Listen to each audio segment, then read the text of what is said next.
చంద్రమౌళి గారు, దేశం అంతా కూడా ఇప్పుడు ఉపరాష్ట్రపతి ఎవరు కాబోతున్నారు, ఆ పీఠాన్ని ఎవరు అధిరోహించబోతున్నారంటూ కూడా మరి ముఖ్యంగా ఎందుకు ఆకస్మిక రాజీనామా అని ఒక చర్చ జరుగుతుంది. ఎందుకు ఇంత సరైన నిర్ణయం అని అక్కడి నుంచి మొదలుపెట్టి దీనికి వెళ్ళే ప్రయత్నం చేద్దాం. అసలు ఏం జరిగి ఉంటుంది అనే అంశానికి సంబంధించి ఆయన హెల్త్ కండిషన్స్ అనేవి తెర ముందు కనిపిస్తున్నప్పటికీ తెర వెనకాల అనేక కారణాలు ప్రభావితం అంటూ చర్చ జరుగుతోంది. అసలు ఏం జరిగింది అనుకోవాలి ఇక్కడ? సచిన్, ఇప్పుడు దేశవ్యాప్తంగా నేషనల్ ఛానల్స్ నుంచి లోకల్ ఛానల్స్ వరకు కూడా ఒకటే చర్చ. ఉపరాష్ట్రపతిగా జగదీప్ ధన్ఖడ్ రాజీనామా అనేది ఇప్పుడు దేశవ్యాప్తంగా పెద్ద చర్చకు దారితీసింది.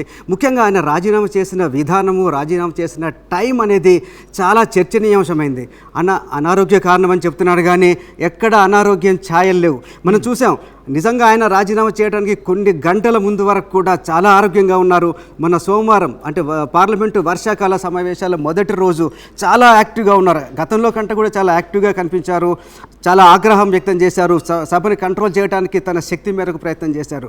అనుకోకుండా రాత్రి 9:30కు ఆయన రాజీనామా విషయాన్ని ఒక ట్విట్టర్లో ప్రకటించడం అనేది చాలా అనుమానాలకు తావిస్తోంది. దీని మీద చాలా చర్చ జరుగుతోంది. ముఖ్యంగా చూడండి, ఆయన చెప్తుంది ఏంటి? అనారోగ్యం అని. మరి ఎక్కడైనా అనారోగ్యం ఛాయలు ఉన్నాయా? ఎక్కడికైనా వెళ్ళి హాస్పిటల్లో అడ్మిట్ అయ్యారా? తర్వాత ఎక్కడైనా పోనీ ఇంట్లో అయినా రెస్ట్ తీసుకున్నారా? ఎక్కడా లేదు. కాబట్టి చాలా స్పష్టంగా అర్థమైంది, దీని వెనకాల చాలా రాజకీయ ఒత్తిళ్ళు ఉన్నాయి, రాజకీయ కారణాలు ఉన్నాయనే విషయం మాత్రం అందరికీ అర్థమైంది.